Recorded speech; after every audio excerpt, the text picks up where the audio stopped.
I'm Tori Brennan, and I'm 29 years old. Last Thanksgiving, my father stood up in front of 30 relatives and grounded me like I was a disobedient child, because I dared to ask what my grandmother left me in her will. The entire room laughed. My face burned so hot I could feel my pulse in my teeth. But I looked him dead in the eye and said one word. All right. The next morning, he knocked on my bedroom door, smirking. Finally learned your place? He said. Then he saw the empty room. No clothes, no suitcase, no me. Before he could dial my number, the doorbell rang, and the family lawyer was standing on the porch, trembling, holding a briefcase full of documents my father never knew existed.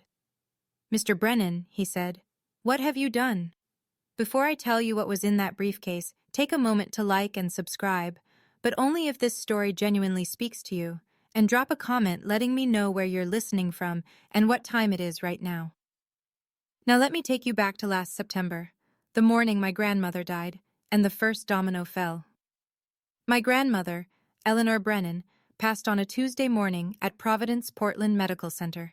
She was 87. I got the call from my mother at 6:14 a.m. I remember the exact time because I was already awake, sitting at my drafting table in my 480-square-foot studio apartment, sketching a rain garden for a client in Lake Oswego.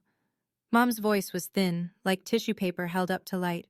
It's Grandma Tori. She's gone. I drove the 20 minutes to the hospital in silence. No radio, no podcast, just the sound of Portland rain on the windshield and my own breathing. When I arrived, my father was already in the hallway. Richard Brennan, 63, retired state judge, 6'1", wearing a barber-waxed jacket even at dawn. He wasn't crying. He was on his phone speaking to someone about estate paperwork. I heard the words filing timeline and probate schedule before he noticed me and ended the call without saying goodbye. My brother Garrett was beside him. 33, dark suit even at a hospital, arm looped around Dad's shoulder like a running mate at a campaign stop. They looked like a unit, a wall. I stood at the far end of the corridor, alone, clutching a paper cup of vending machine coffee that I never drank. The last time I'd seen Grandma Eleanor, she was in her wheelchair in the garden of her colonial house on Hawthorne Street, gripping my hand with surprising strength. Tori, she'd said, her voice low so no one else could hear. I've taken care of things. You trust me, okay? I'd nodded, not understanding. Not yet. At the funeral 3 days later, the church was old Portland granite. Tall nave, white lilies everywhere, a mahogany casket polished to a mirror shine. My father gave the eulogy. He spoke for 11 minutes about the Brennan legacy, about tradition, about how my son will carry this family forward. He mentioned Garrett by name 4 times. He mentioned my mother once. He did not mention me at all. Afterward, in the reception line, my Aunt Margaret's husband asked me what I did for work these days. Before I could answer, my father leaned in from behind. She plants trees for rich people, he said, and a few people chuckled politely. I felt the burn start at my sternum and climb. I was turning to leave when a man I didn't recognize stepped forward. Older, silver-haired, wire-rimmed glasses with thin gold frames. He took my hand gently and shook it. Your grandmother was very proud of you, he said quietly. I'll be in touch. And then he was gone, disappearing into the crowd of black coats before I could ask his name. I didn't know it then, but that man was Harold Caldwell, and he was holding the key to everything. That evening, 15 of us gathered at the family house for dinner. The Brennan house, a white colonial on Hawthorne Street with a wrought iron gate and 100-year-old oak trees in the yard. My grandmother built that house with money from her side of the family, long before she married my grandfather. I always loved it.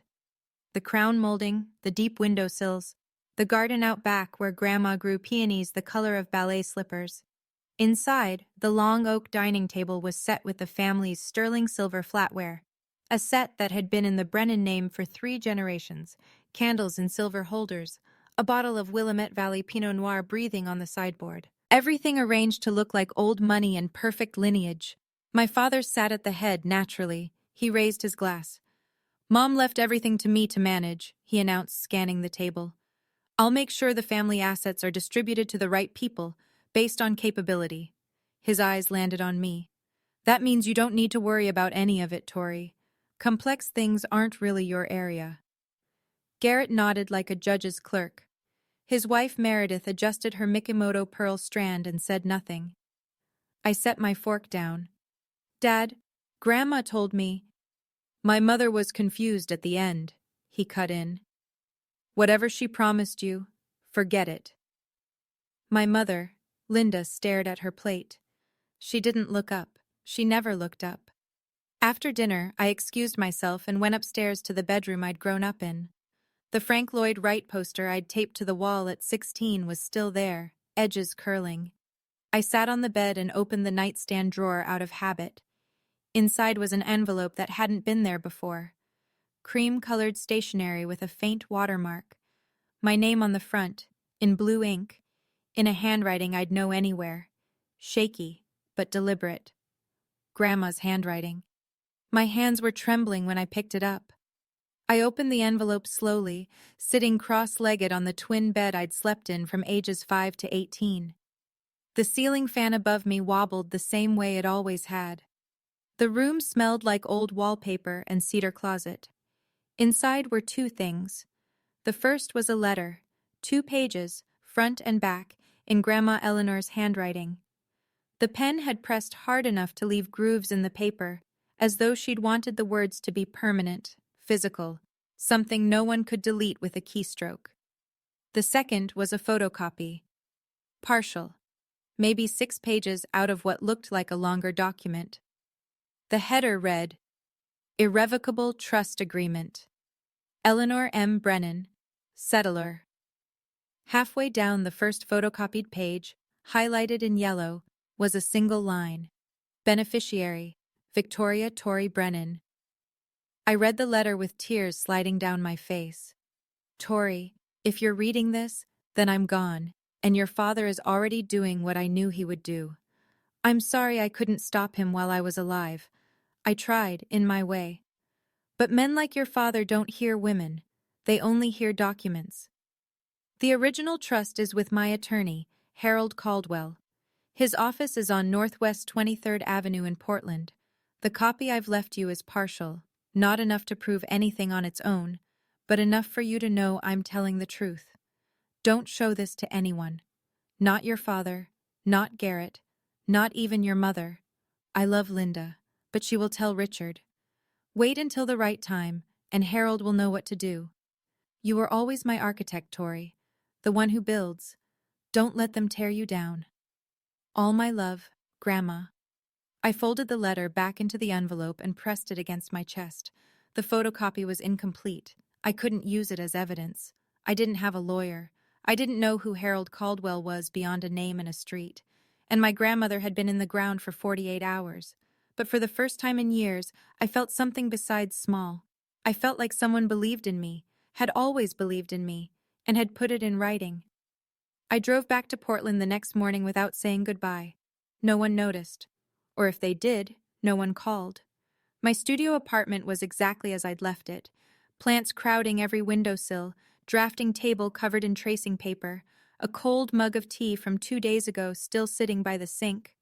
I loved this place, even though it was small enough that I could touch opposite walls if I stretched.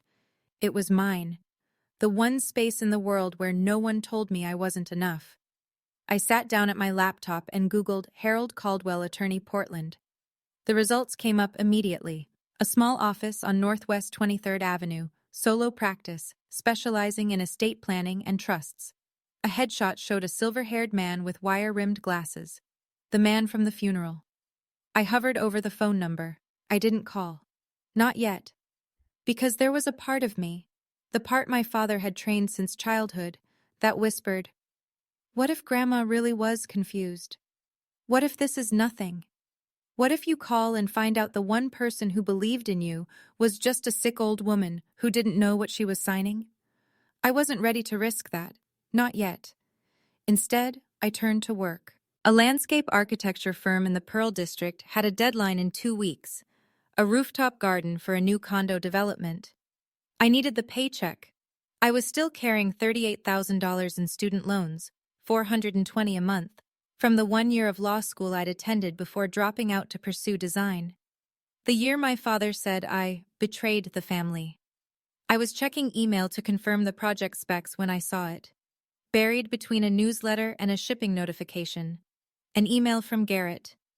No, not to me. Forwarded to me. By accident.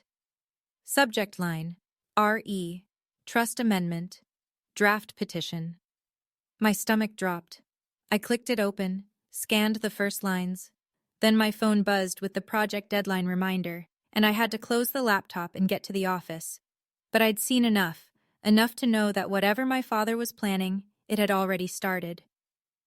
3 weeks passed. I threw myself into work. The rooftop garden project consumed 16-hour days, and I let it, because focus was easier than fear. But the email sat in my inbox like a splinter under skin. I hadn't opened it again. I wasn't sure I wanted to. Then my mother called. "Tori, your father wants the whole family together for Thanksgiving." Her voice had that particular thinness it got when she was relaying Richard Brennan's orders and pretending they were invitations. "He says he wants to mend things." I almost laughed. My father had never mended a thing in his life.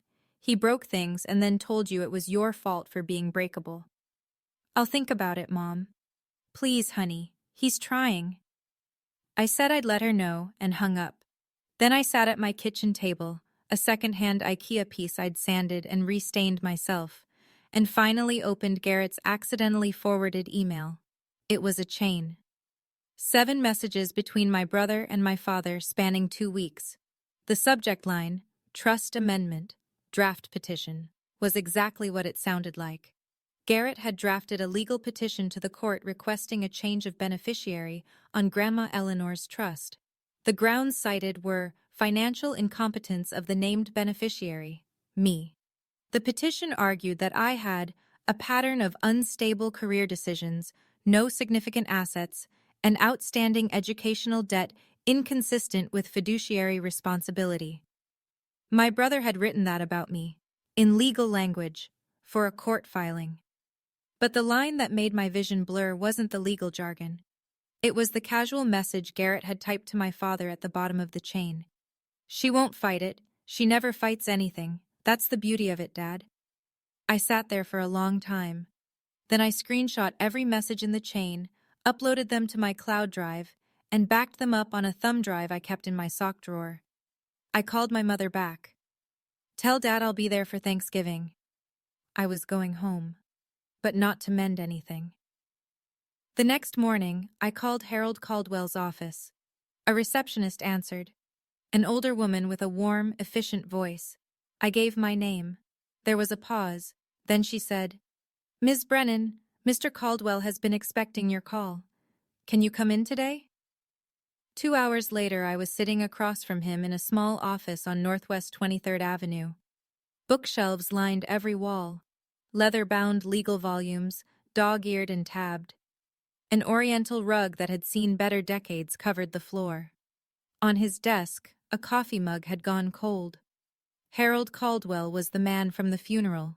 Same silver hair, same wire-rimmed glasses with gold frames, same measured calm.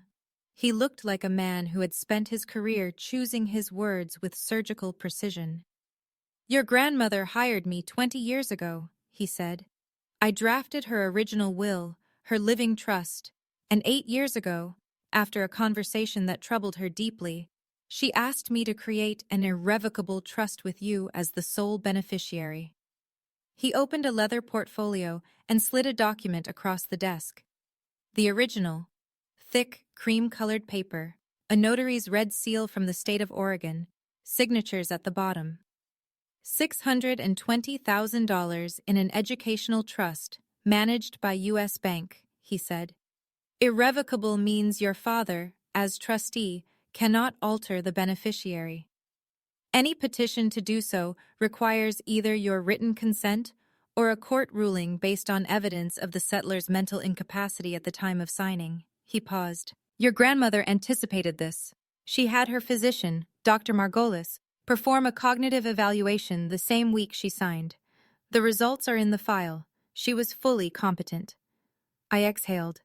It was the first full breath I'd taken in weeks. There's more, Caldwell said. Your father filed a petition 3 weeks ago requesting a change of beneficiary. He listed Garrett. He told the court he was unable to locate you to obtain consent. The old lawyer's jaw tightened. You and I both know that's not true. I showed him the email chain. He read it without expression, then looked up. This is evidence of deliberate breach of fiduciary duty. If you want to fight this, you have everything you need. I want to fight this. He nodded.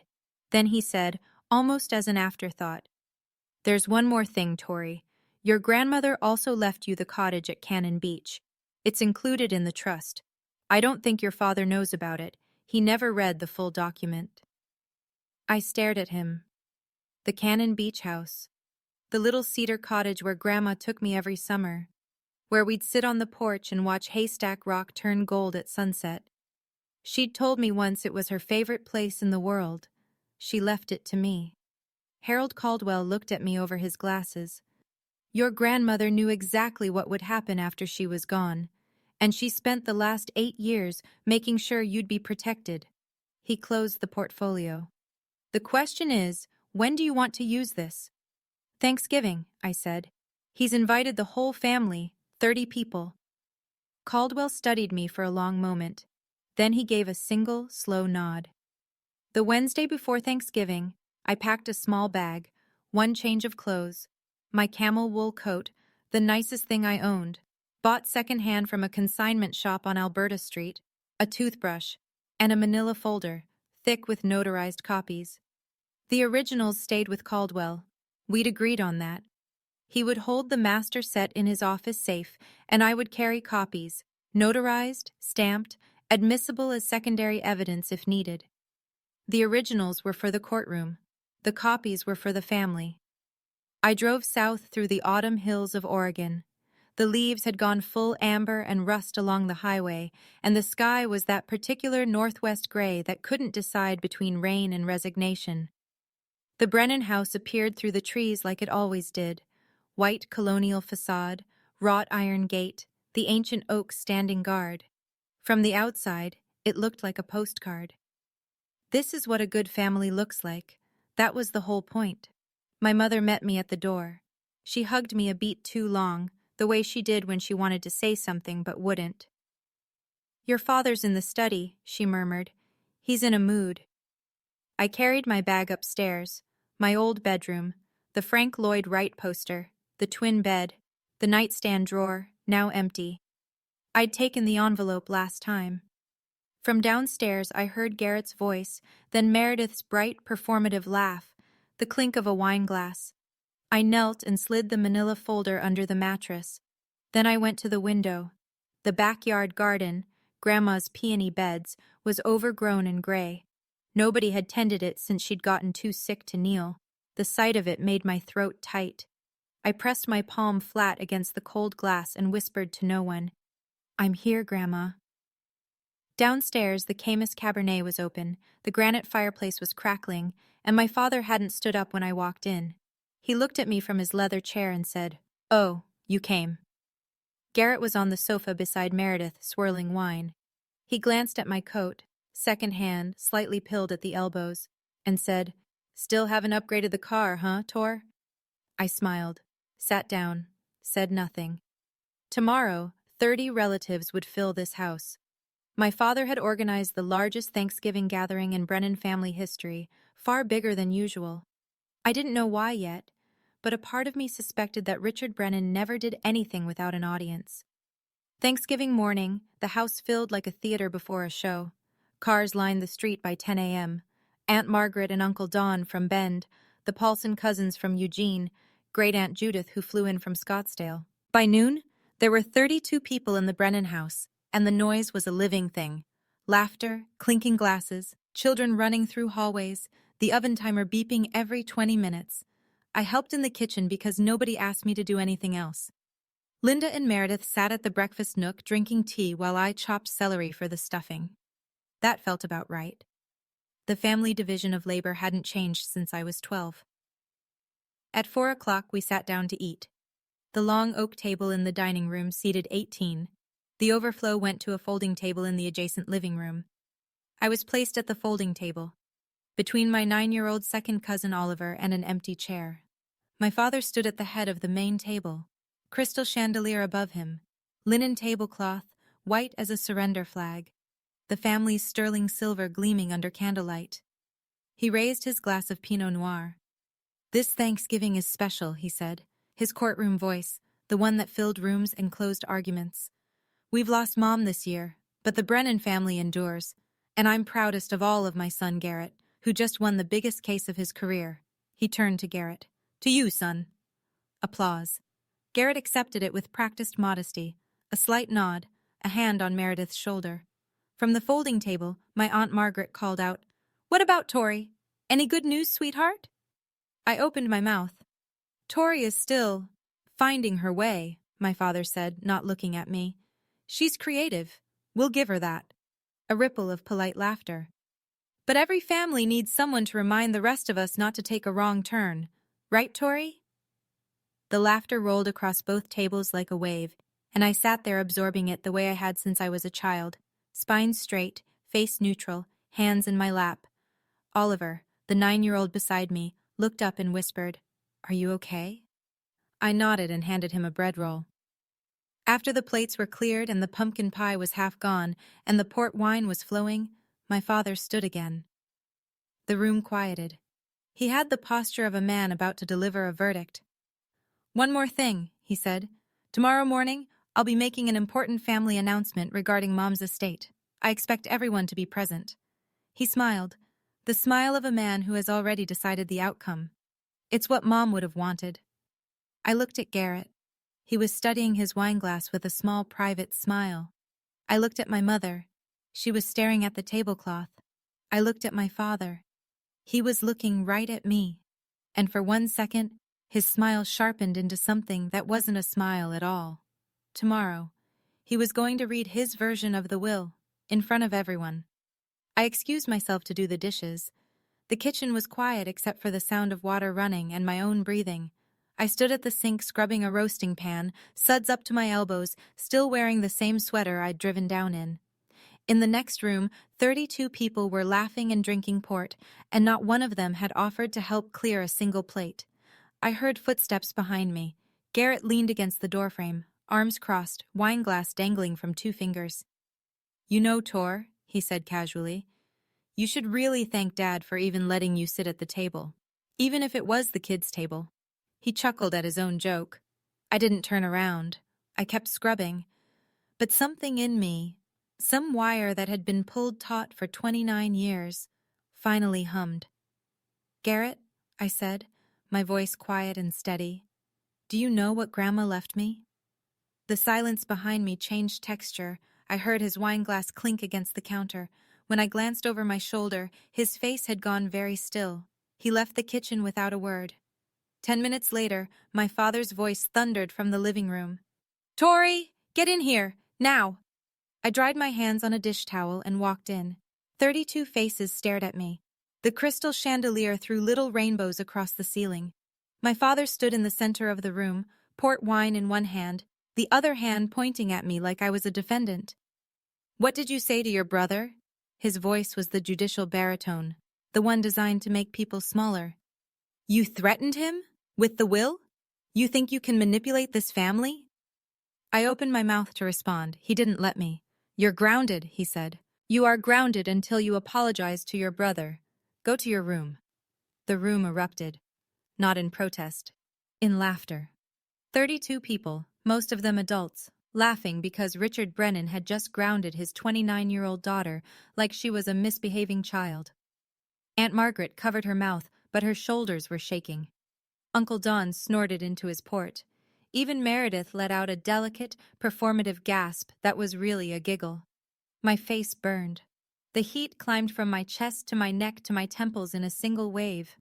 I looked for my mother. Linda was sitting in the corner chair, staring at her hands, silent. Nobody said stop. Nobody said that's enough, Richard. Nobody said anything at all except laughter. I looked at my father. His Cartier tank watch caught the light as he jabbed his finger toward the staircase. "Go," he repeated. "Now." I held his gaze for 3 full seconds. Then I said, in a voice so calm it surprised even me. All right. I turned. I walked upstairs. I closed the bedroom door behind me. And then I picked up my phone and called Harold Caldwell. It rang twice. He answered. I said, Mr. Caldwell, I need you to bring the originals, tomorrow morning, 8 a.m. There was a pause. Then his steady, measured voice. I'll be there. I hung up, set my alarm for 4 a.m., and sat on the edge of the twin bed in the dark, listening to the laughter still floating up through the floorboards, thinking, laugh, enjoy it. Because that is the last time. I know. Right now, some of you are furious on my behalf. And honestly, I don't blame you. Let me ask you something. Have you ever been humiliated by your own family in front of a room full of people? Have you ever been put in your place by someone who was supposed to protect you? If you want to find out what happened the next morning, when my father opened my bedroom door and found it empty, stay with me. And if this story is hitting close to home, tap that like button so I know you're still here. I left at 4:15 in the morning. No drama, no slamming doors. I packed my bag in the dark, slid the manila folder into my tote, and walked downstairs in my socks so the floorboards wouldn't creak. The only thing I left behind was the framed photo of Grandma Eleanor on the nightstand, face down. I drove to a 24-hour diner 3 miles from the house, ordered coffee I didn't drink, and waited for daylight. At 7:42 a.m., I know because I was watching the clock, my phone lit up. A text from Garrett. Where are you? Dad's looking for you. I didn't respond. Inside the Brennan house, I'd learn the details later from my cousin Danny, the morning unfolded like this. My father came downstairs at 7:30, freshly showered, wearing a pressed Oxford shirt, looking like a man about to chair a board meeting. He poured his coffee, scanned the room, and said, Someone go wake Tori. She's got an apology to make. Nobody moved. Not because they were standing up for me, because nobody wanted to deal with it. Richard climbed the stairs himself. He knocked twice, his judicial knock, crisp and expectant. Tori, it's morning. You ready to apologize to your brother? Silence. He opened the door. The bed was made. The closet was open and empty. The drawers were cleared. The room held nothing of me except the photograph of Grandma Eleanor, face down on the nightstand, like a final punctuation mark. Danny told me later that my father stood in that doorway for a full 10 seconds before his expression shifted. Confusion first, then something darker. He came downstairs slowly. Tori's gone, he announced to the 20-odd relatives still lingering over breakfast. His voice was flat, controlled. She left, in the middle of the night, like a coward. Garrett looked up from his laptop and smiled. Well, he said, that settles it. My father nodded. It certainly does. Now, I was planning to make the estate announcement at 10, but since the only person who might object has run away. The doorbell rang. My mother opened it. And there, on the front porch, in a gray suit, with a brown leather briefcase and an expression like a storm front, stood Harold Caldwell. I'm Harold Caldwell, he said, attorney for Eleanor Brennan. I need to speak with the entire family, right now. The dining room went quiet in stages. First the conversation nearest the front door, then a ripple of silence, spreading table by table until even the children stopped fidgeting. Harold Caldwell walked into the room the way a man walks into a courtroom, unhurried, deliberate, and completely certain of his authority. He set his leather briefcase on the dining table, right on top of the leftover Thanksgiving linen, and unclasped it without sitting down. His hands, I was told, had a visible tremor, not from nerves, from anger. My father rose from his chair at the head of the table. He was taller than Caldwell by 4 inches, broader by 30 pounds. He used every bit of it. Harold, the name came out like a warning. You were not invited. This is my home. Caldwell looked at him. This is the home that Eleanor Brennan built with her family's money, Mr. Brennan. And I'm here because I have a legal obligation, a fiduciary duty, to the beneficiary of her trust. Tori has no rights to. Tori is the sole named beneficiary of an irrevocable trust executed 8 years ago. You know this. You've known it since the day your mother signed it. The room was so still I could have heard the furnace click on 3 rooms away. 30 pairs of eyes moved between the two men like spectators at a trial, which, in a way, they were. Richard's jaw clenched. My mother was in cognitive decline. Whatever she signed was signed in the presence of 2 independent witnesses and accompanied by a physician's evaluation confirming full mental competency. Caldwell opened the briefcase and removed a folder. "I have the documentation here. Would you like me to read it aloud, Mr. Brennan, to everyone?" The question hung in the air. Aunt Margaret, seated near the window, leaned forward. Uncle Don put down his coffee cup. Even the children had gone silent. Richard Brennan looked at the folder in Caldwell's hands the way a man looks at a loaded weapon pointed at his chest. Then he straightened his shoulders and said, very quietly, "Get out of my house." "Sir," Caldwell said, "what have you done?" What happened next is something I've replayed in my mind 100 times, because it was the moment the mask finally cracked. Not slowly, not gracefully, but in a sudden, ugly split, right down the center. My father stepped toward Caldwell. "I said get out. You're trespassing. I'll call the police." "You're welcome to," Caldwell replied, not moving an inch. "And when they arrive, I'll show them the petition you filed with the court 3 weeks ago, the one where you claimed you were unable to locate the beneficiary of your mother's trust." He paused. "The beneficiary whose phone number you have, whose address you have, who was sleeping in this house last night." Richard's face went through a sequence, red, then white, then a kind of mottled gray that I'd never seen on a living person. Around the room, I could see the reaction spreading, Margaret pressing her hand to her mouth, Uncle Don's brow furrowing, cousins exchanging glances. That's when Garrett stood up. My brother, the golden child, the lawyer, the one who always knew the right angle, stepped forward with his hands raised in a calming gesture. "Mr. Caldwell," he said smoothly, "I appreciate your concern, but any documents you're referencing can be contested in the appropriate legal—" "You drafted the petition, didn't you, Mr. Brennan?" Caldwell turned to face him. His voice was quiet, precise, surgical. "You prepared a filing to change the beneficiary of an irrevocable trust on behalf of your father, who is also the trustee. I have the emails." Garrett's composure didn't shatter. It evaporated. One moment he was a confident attorney, the next he was a man whose mouth had gone slack and whose eyes had darted, involuntarily, unmistakably, to his father. "Dad," he said under his breath, "we need to talk. Privately." Richard didn't even look at him. "No, I have nothing to hide." Aunt Margaret stood up from her chair. Her voice, when she spoke, carried the particular authority of a woman who had watched a family lie to itself for decades and had finally had enough. "Richard," she said, "let the man speak." A murmur of agreement rippled through the room. Not loud, not defiant, but present, like the first cracks in a frozen lake before the whole surface gives way. My father looked around the room and saw, perhaps for the first time, that the audience he'd assembled for his own performance was no longer on his side. "This is absurd," he said. But his voice had lost its courtroom resonance. It sounded smaller, thinner, like tissue paper held up to light. My father did what my father has always done when he feels the ground shifting beneath him. He escalated. "Everyone, listen to me." He raised both hands, palms out, the gesture of a man restoring order in a courtroom. "This man," he jabbed a finger at Caldwell, "was hired by my mother years ago when she was already in decline. He's been filling Tori's head with fantasies. This is a family matter, and I will not have an outsider. Richard," Caldwell's voice cut through like a blade, "I served your mother for 20 years. I am not an outsider, and I am here because you violated the terms of a legal instrument that you swore, as trustee, to uphold." "Out!" My father's voice cracked on the word. He pointed at the door. "Get out of this house right now, or I swear to God I will have you arrested for trespassing."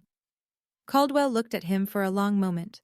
Then he closed his briefcase with a deliberate click, tucked it under his arm, and nodded. Not in defeat, but in acknowledgement, like a chess player recognizing the next 3 moves. "I'll leave," he said calmly, "but I'll be back at 2 o'clock this afternoon. For the formal reading of Eleanor Brennan's estate, which you scheduled, Mr. Brennan. It's on your own calendar." He paused at the doorway. "And I won't be coming alone." The front door closed behind him with a soft click. My father turned back to the room. 30 faces, some confused, some uncomfortable. A few, Margaret, Danny, openly skeptical. He smoothed his shirt, adjusted his watch, and reassembled his composure the way a man straightens a painting after an earthquake. "I'm sorry you all had to see that," he said. "Tori hired some bargain basement lawyer to stir up trouble. It's what she does. She runs from responsibility and then causes chaos from a distance." He shook his head with practiced sadness. "This afternoon, I'll read Mom's will properly, and everything will be clear. I promise you that." Garrett, who had been standing frozen by the sofa, sat back down and pulled his laptop onto his knees.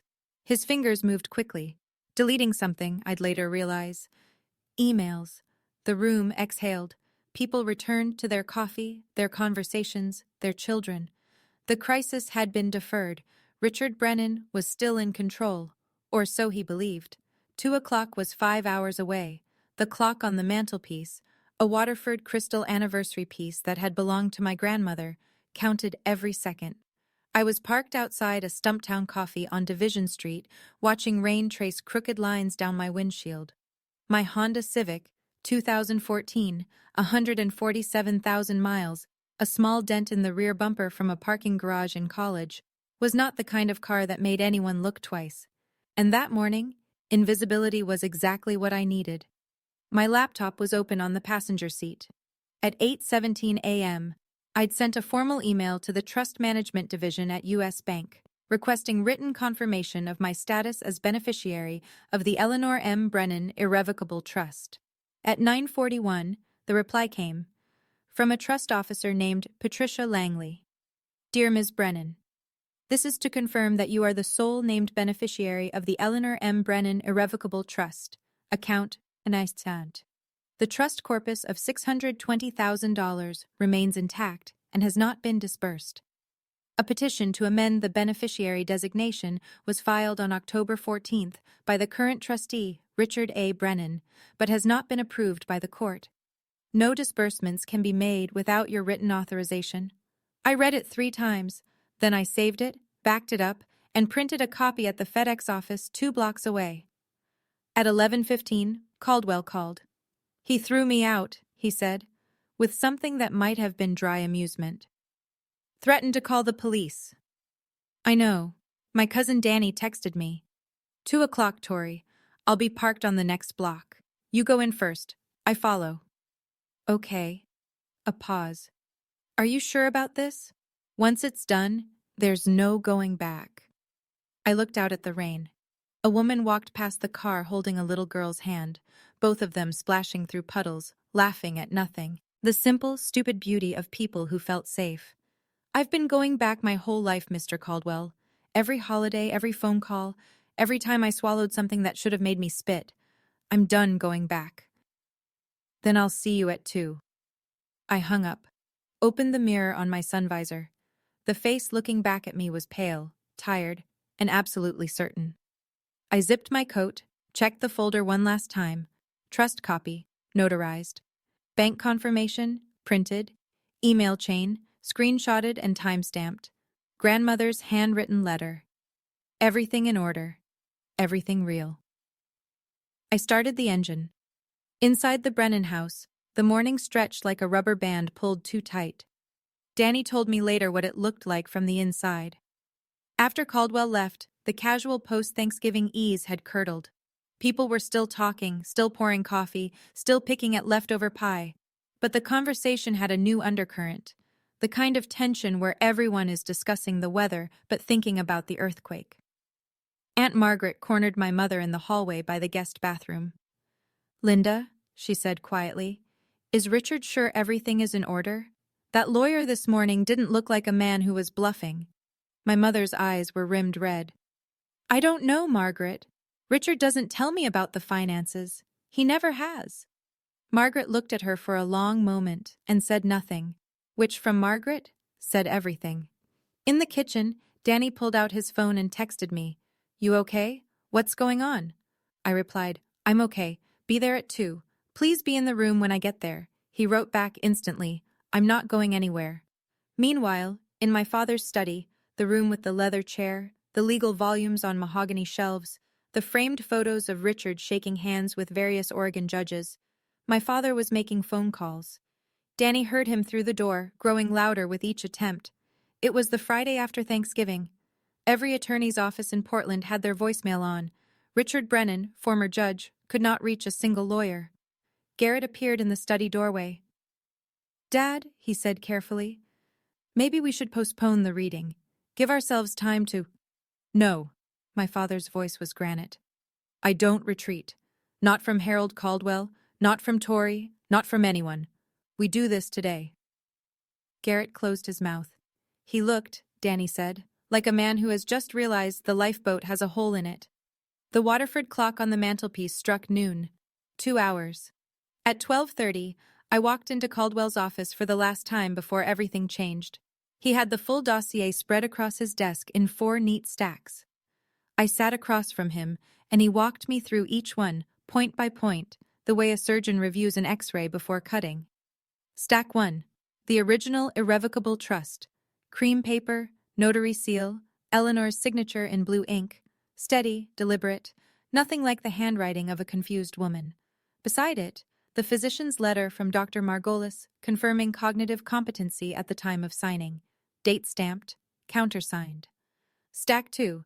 The email chain between Richard and Garrett, printed, with full metadata showing timestamps, sender addresses, and routing information. The words, "She won't fight it," highlighted in yellow on the last page. Stack 3. The letter from Patricia Langley at U.S. Bank confirming my status as sole beneficiary and the intact trust balance of $620,000. Stack 4. A document I hadn't seen before. Caldwell slid it across the desk. "The deed to the house on Hawthorne Street." I looked at him. "The Colonial," he said. "Your family home. The deed has been in Eleanor's name since 1981. She purchased the property with inheritance from her mother, before she married your grandfather. Richard never owned it. He assumed, as he assumes most things, that it was his by default." Caldwell tapped the document. "Under the terms of the trust, upon Eleanor's death, ownership transfers to the named beneficiary." I stared at the deed. My father's house, the house where he'd sat at the head of the table, where he'd grounded me in front of 30 people, where he'd built his entire kingdom of authority, had never been his. "He doesn't know this," I said. "He never read the full trust document," Caldwell confirmed. "He read the first 3 pages, the ones that named him trustee, and stopped." Of course he did. Richard Brennan had never needed to read the fine print. He was the fine print. He was the final word. Or so he'd always believed. I gathered the 4 stacks into the manila folder. Caldwell placed the originals back in his briefcase. "I go in first," I said. "You come when I signal." "How will I know?" "You'll know." We shook hands. His grip was firm, and his eyes, behind those gold-framed glasses, held something I hadn't seen from any adult in my family since my grandmother died. Trust. At 1:45, I drove down Hawthorne Street for the second time in 24 hours. The rain had stopped. A thin November sun was pushing through the clouds, turning the wet street into a mirror. The oak trees along the block were almost bare now, their branches sketched black against the pale sky like cracks in porcelain. I drove slowly. I wasn't stalling. I was remembering. This was the street where Grandma Eleanor taught me to ride a bike. The sidewalk where she walked me to school the year my parents couldn't be bothered. The front yard where she'd knelt beside me in the dirt and shown me how to transplant a seedling without disturbing its roots. "The secret," she'd said, pressing my small hand into the soil, "is to take the whole root ball. You don't leave any part of yourself behind." My phone buzzed. "Linda." I pulled over and answered. "Tori, where are you?" My mother's voice was strained, pleading. "Your father is furious. Just come home and apologize, and this can all be over. Please." "Mom," I said, "I'm coming home, but not to apologize." A silence, then very small. "What are you going to do?" "The right thing." I hung up. Parked on the block behind the house, next to Caldwell's silver sedan. He was sitting in the driver's seat, briefcase on his lap, reading glasses on. He glanced at me through the windshield and gave a single nod. I got out of the car. Camel coat. Canvas tote with the manila folder inside. My hands were steady. The gate was open. The front door was unlocked. From inside I could hear voices. The murmur of 30 people assembled and waiting for Richard Brennan to tell them how the world was supposed to work. I walked up the porch steps my grandmother had built and pushed the door open. I slipped in through the kitchen entrance and stood in the hallway, just out of sight of the living room. Through the archway, I could see the scene my father had staged. The living room had been rearranged. Chairs pulled from the dining room, the den, even the porch, all facing the fireplace, like pews facing an altar. 30 people, seated and attentive. Richard stood before them in his pressed Oxford, reading glasses perched on his nose, tortoiseshell frames, the ones he used to wear on the bench. In his hand, a single sheet of paper.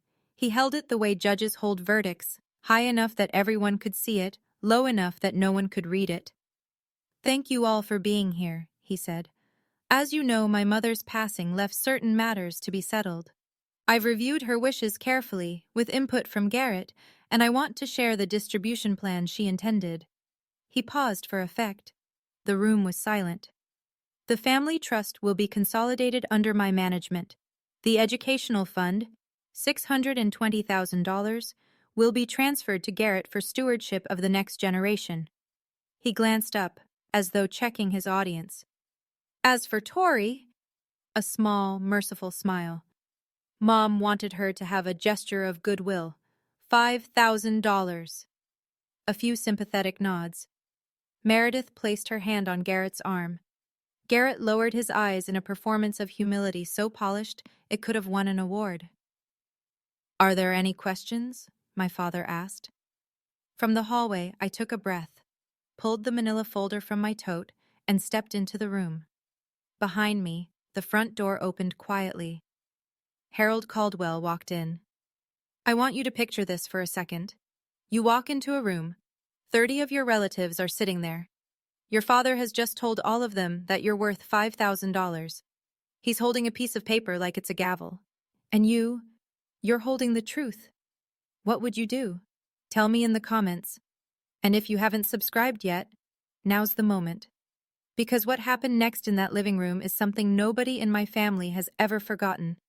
Every head in the room turned. 32 faces, some surprised, some confused, a few genuinely pleased to see me. My cousin Danny, sitting in the back row, gave me a small nod. Aunt Margaret straightened in her chair. My father's expression went through 3 phases in 2 seconds: surprise, annoyance, then a hardening. The courtroom mask snapping back into place. "Well," he said, "the prodigal daughter returns." A few obligatory chuckles from the crowd. "I assumed you'd run off for good this time. Are you here to apologize to your brother?" "No," I said. My voice was level, calm in a way that surprised me, because my heart was slamming against my ribs so hard I was sure people could see it through my coat. "I'm here to hear the will, the real one."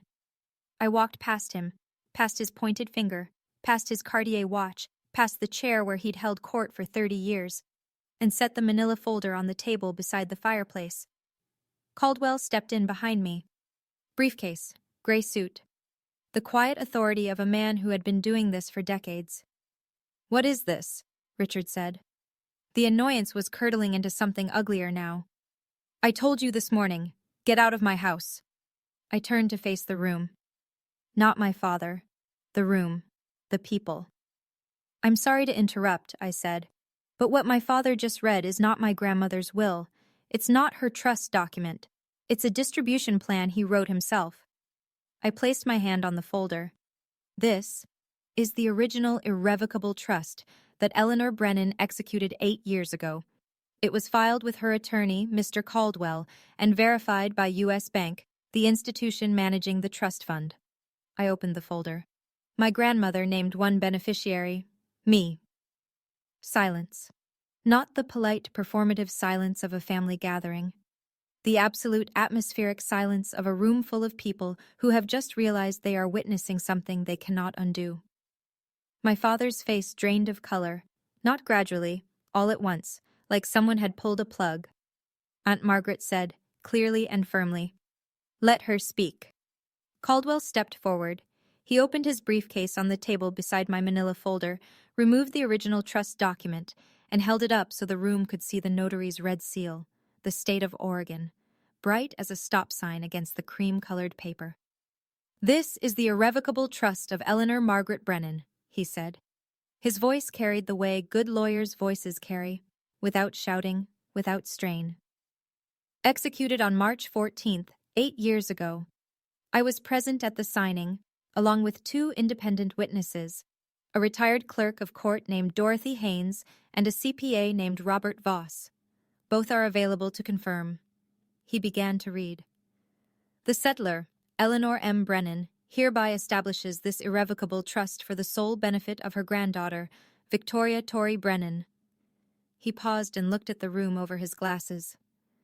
Trust corpus. A sum of $620,000, held and managed by U.S. Bank, Portland, Oregon.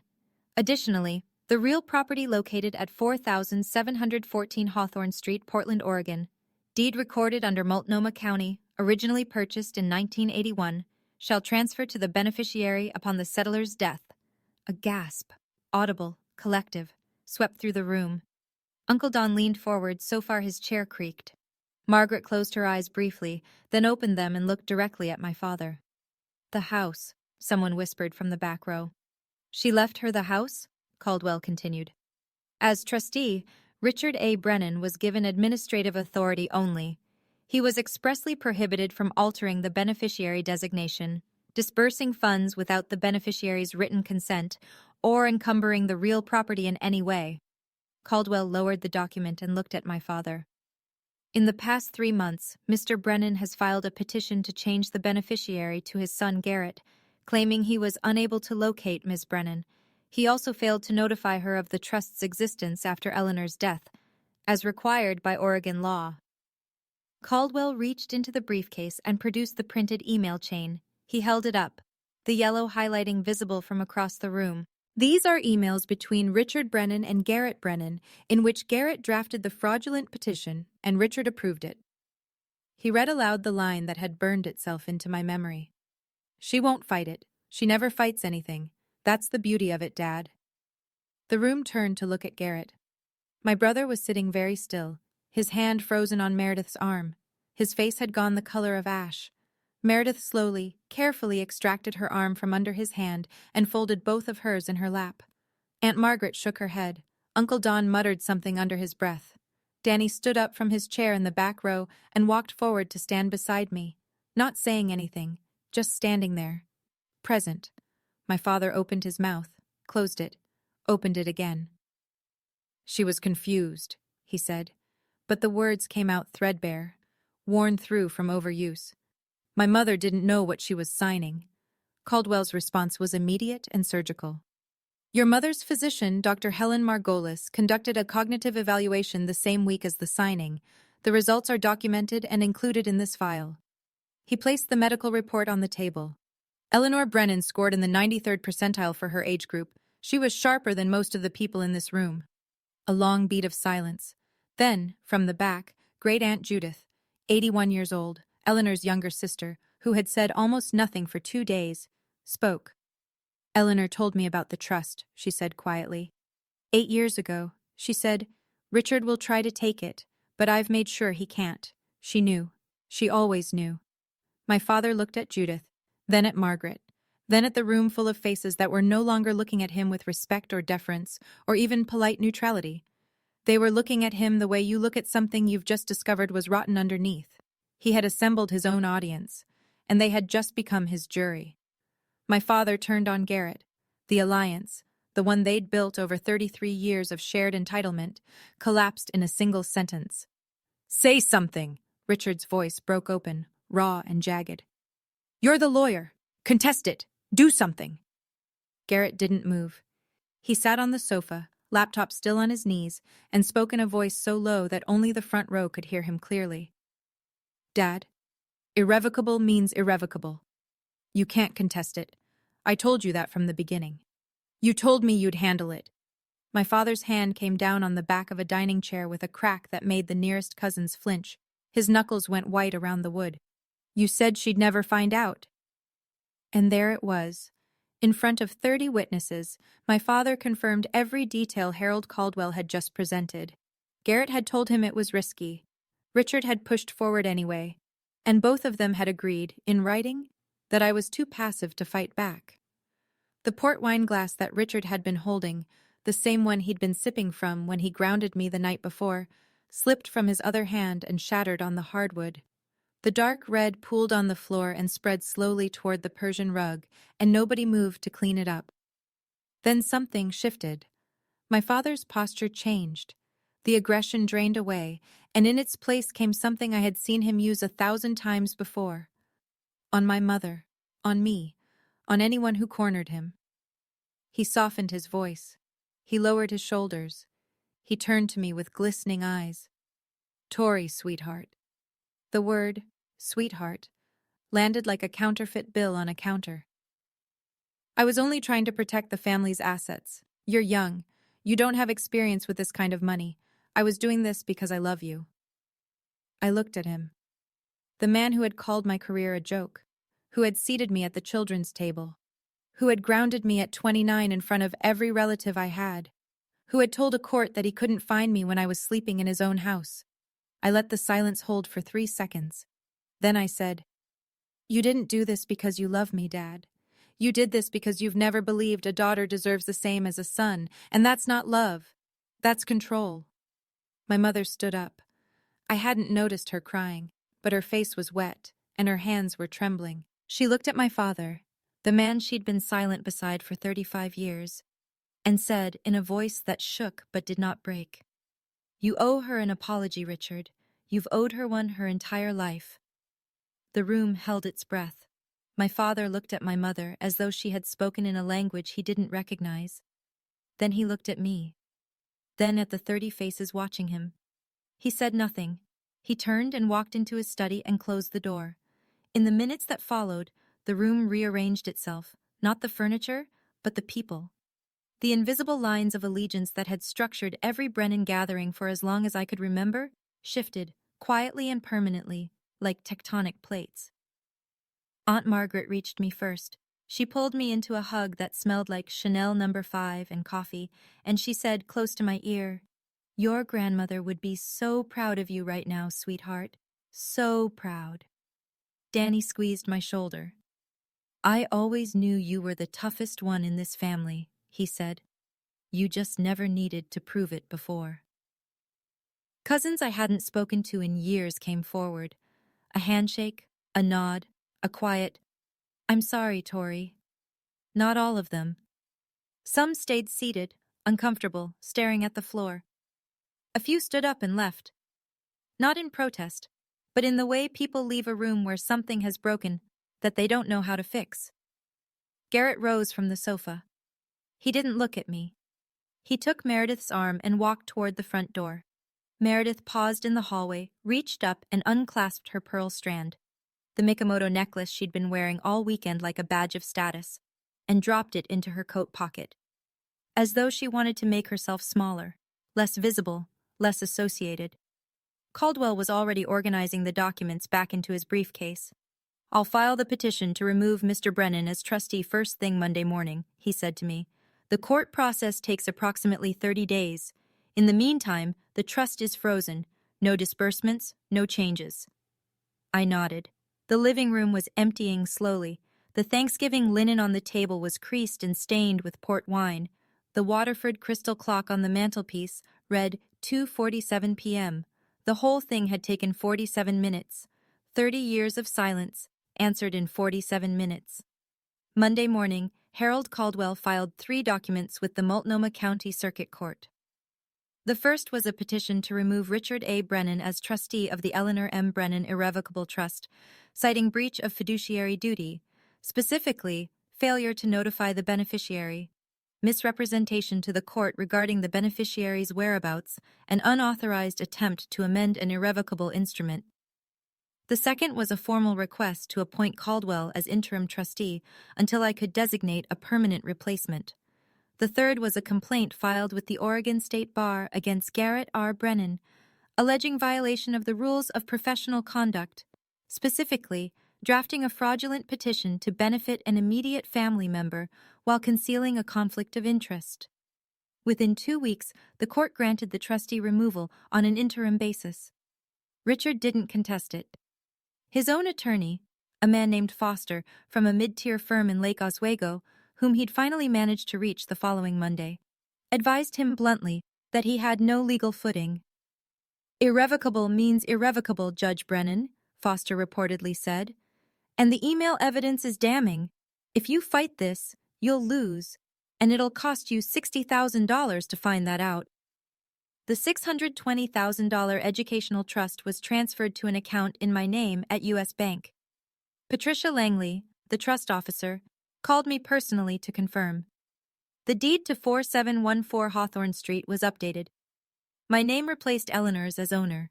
The colonial house, the wrought iron gate, the oak dining table, the garden where my grandmother grew peonies, was mine.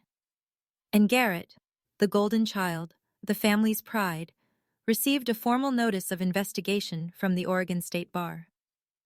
The process would take months, but the outcome was already taking shape: a 6-month suspension of his license for ethical violations. His largest client, a commercial real estate firm, dropped him within days of the complaint becoming semi-public. He quietly transitioned to corporate consulting, a job that required no bar membership and, conveniently, no courtroom appearances. My father called me once, 3 days after the filing. I answered because I thought, even then, even after everything, that maybe he would say the words. He didn't. He said, "You've destroyed this family." I said, "No, Dad, you did. I just brought the receipts." He hung up. I haven't heard from him since. 2 weeks after the court order, I drove to Hawthorne Street with a single key on a plain brass ring that Caldwell had handed me across his desk. "It's yours," he'd said simply. And for some reason, those 2 words undid me more than anything else had. I parked on the street. The oak trees were completely bare now, their branches a lattice against the December sky. The wrought iron gate swung open with a creak that I'd heard 10,000 times. The porch steps, Grandma Eleanor had them replaced in 2009, cedar over the old pine, still had her welcome mat. Faded green, a pattern of ferns. I turned the key. The door opened into the foyer, and the smell hit me first. Wood polish, old books, a trace of the lavender sachets my grandmother kept in every closet. The house was silent in a way I'd never experienced. My father's presence had always been the dominant frequency here, his voice filling every room, his opinions occupying every conversation. Without him, the house breathed differently. It breathed like it was finally resting. I walked through each room slowly. The living room, where 30 people had sat and watched my life change. The dining room, with the oak table still bearing faint water rings from port glasses. The kitchen, where I'd scrubbed a roasting pan alone while my family laughed in the next room. Upstairs, my bedroom. The poster, the twin bed, the nightstand with the empty drawer. Grandma's master bedroom. Her reading chair by the window, a stack of novels on the side table, a pair of glasses she'd never wear again. Then the garden. I stood at the back door and looked out at what had been Eleanor Brennan's pride, the peony beds, now brown and tangled, edged with overgrown boxwood. The stone path she'd laid herself was barely visible under dead leaves. The birdbath was dry. I knelt, pressed my palms flat against the cold earth, closed my eyes. "I'll fix it, Grandma," I said. "I'll bring it back." And I knew, with the certainty that only grief and love and good dirt under your fingernails can give you, that I would. A week later, on a Saturday morning cold enough to see my breath, I drove 90 minutes west to Cannon Beach. I hadn't been there in 6 years. The last time was the summer before Grandma's health started to decline. The 2 of us sitting on the porch of the cedar cottage, drinking chamomile tea, watching Haystack Rock turn amber in the sunset while the tide pulled back and left the sand gleaming. She'd said, "This is my favorite place on earth, Tori. When I'm gone, I want someone who loves it to keep it." I'd thought she was being sentimental. She was being precise. The cottage was smaller than I remembered, or maybe I was bigger. Weathered cedar shingles, a porch that wrapped around 2 sides, Salt air so thick you could taste it. The key, another brass one, also from Caldwell, turned smoothly, and the door opened onto a space that still smelled like her. Lavender, old paperbacks, the faintly sweet scent of cedar walls in winter. On the kitchen table, there was a wooden box, not hidden, placed there deliberately, as though she'd known exactly who would come through the door and when. I lifted the lid. Inside, a stack of photographs. Grandma and me, ages 5 through 22, in this very cottage, planting beach grass in the dunes, building a driftwood fort, standing in matching rain boots on a stormy July afternoon, both of us grinning like idiots. Under the photographs, a letter, short this time, just a few lines. Tori, if you're reading this, you were brave enough. I knew you would be. This house is yours. It always was. I was just keeping it warm for you. Start over here if you need to, or come when the world is too much. Either way, it's waiting. I am so proud of you. Always. Grandma. I sat on the porch, her porch, my porch, and cried. Not the way I'd cried in the twin bed at Hawthorne Street, stifled and ashamed. This was different. This was the kind of crying that opens something instead of closing it, the kind that leaves you lighter, not emptier. The ocean was gray and vast and completely indifferent to everything that had happened in that living room, and there was a strange comfort in that. The tide didn't care about Richard Brennan's courtroom voice. The waves didn't know what an irrevocable trust was. Haystack Rock had been standing there for 15 million years and would keep standing long after all of us. The Brennans, the grudges, the folding tables were gone. I wiped my face, took a breath of salt air, and for the first time in months, felt something I'd almost forgotten the shape of. Peace. That Sunday night, back in Portland, I sat at the oak dining table in the Hawthorne house, my house, and wrote an email to my family. I wrote it once, read it twice, and sent it without a third draft because I knew if I kept revising, I'd start softening things that needed to stay sharp. To Richard Brennan, Linda Brennan, Garrett Brennan. I don't want to cut anyone out of my life. That was never the point, but I will not return to a relationship where I am belittled, dismissed, or treated as less than. If you want to have a relationship with me, it will be on terms of mutual respect, not hierarchy. The door is open, but it swings both ways now. Tori. My mother called 20 minutes later. She was crying, the real kind, not the anxious kind. I'm so sorry, Tori, she said. I should have stood up for you years ago. I was afraid of him. That's not an excuse. It's just the truth. I know, Mom, I said. I don't blame you, but I need you to start choosing what's right, not what's easy. Can you do that? A long pause. Then, I'm going to try. Garrett replied by text the next morning. 2 words. I understand. I read it, set the phone down, and didn't reply. Understanding was a start, but it wasn't the same as accountability. He'd get there or he wouldn't. That was his work, not mine. My father didn't respond. Not that day, not the next week, not the week after that. The silence was its own kind of answer. Familiar, really. Richard Brennan had been silent on the things that mattered my entire life. At least now I'd stopped waiting for him to speak. 6 months later, spring had come to Portland, and the peonies were coming back. I'd spent the winter on my hands and knees in my grandmother's garden, pruning, clearing, aerating the soil that had gone sour from 2 years of neglect. The roots were deeper than I'd expected. They'd survived the abandonment. They just needed someone to cut away the dead weight and let the light in. I knew the feeling. With the student loan gone, paid in full, $38,412, the most satisfying check I've ever written. I used a portion of the trust to lease a small studio space in the Alberta Arts District. Brennan Landscape Design. My name on the door. My grandmother's name, really. The Brennan name meant something different to me now. The Hawthorne house had become both home and office. I converted the downstairs study, Richard's old throne room, the one with the mahogany bookshelves and the leather chair, into a design studio. I replaced his legal volumes with plant identification guides and stacked the shelves with soil samples and seed catalogs. It felt right. It felt like rewriting. Danny came by on weekends to help with the garden.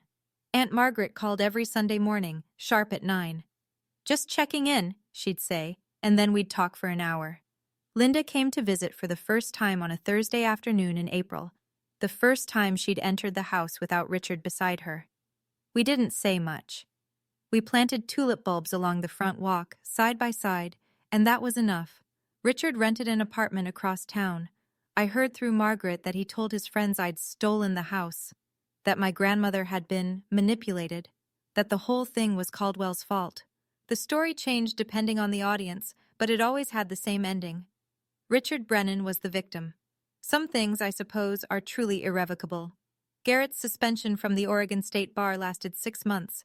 He'd moved to corporate consulting. Something with logistics, Margaret said. He and Meredith had quietly separated, though I didn't know the details and didn't ask. He hadn't contacted me since the I understand text. I left the door open, the way I said I would. I just wasn't going to stand in the doorway waiting. I'm telling you this story from the porch of the Cannon Beach cottage. It's a Saturday. The tide is out. Haystack Rock is doing what it always does, standing there, solid and ancient, and unbothered by anything as temporary as a family argument.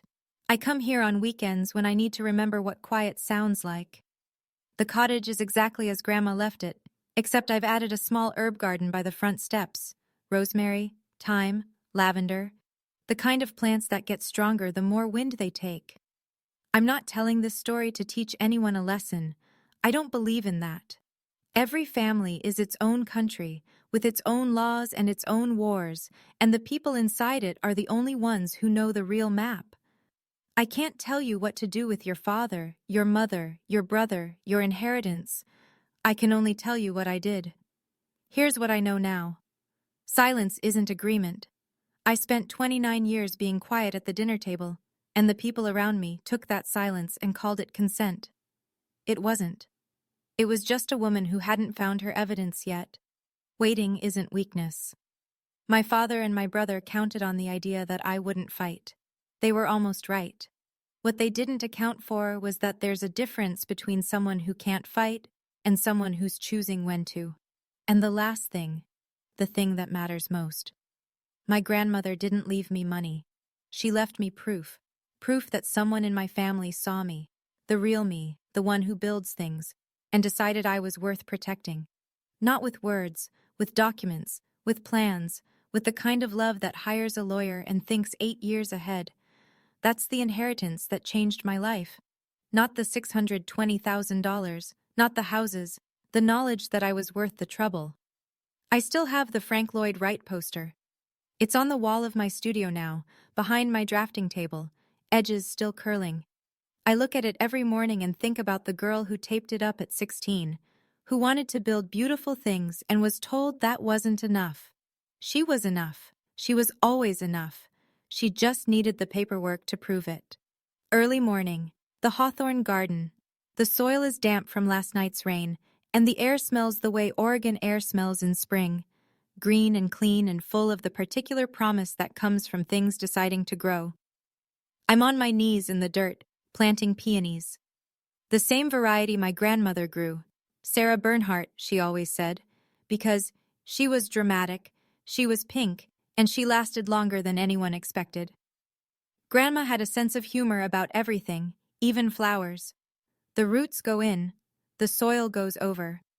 I press it down gently, firmly, the way she taught me, the whole root ball, nothing left behind. The sun clears the roofline and falls across the garden in long, golden bars. Somewhere in the house, my coffee is getting cold. Somewhere in Portland, my father is waking up in a rented apartment and telling himself a story where he's the hero. Somewhere in the future, maybe, he'll stop. I stand up, wipe the dirt from my hands, and notice something on the front porch that wasn't there last night. An envelope. No stamp, no return address. Just my name, in handwriting I'd know anywhere. Not Grandma's this time, but almost as familiar.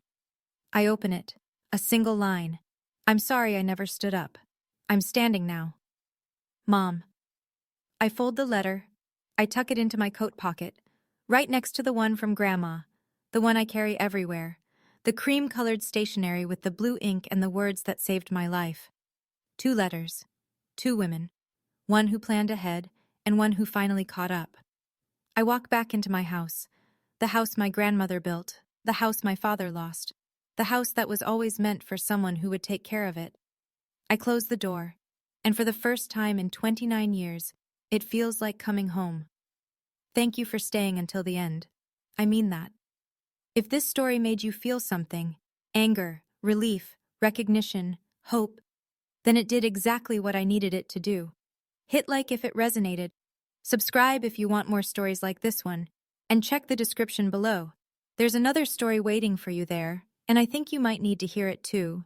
I'm Tori Brennan, and that was the last time I ever sat at the kids' table.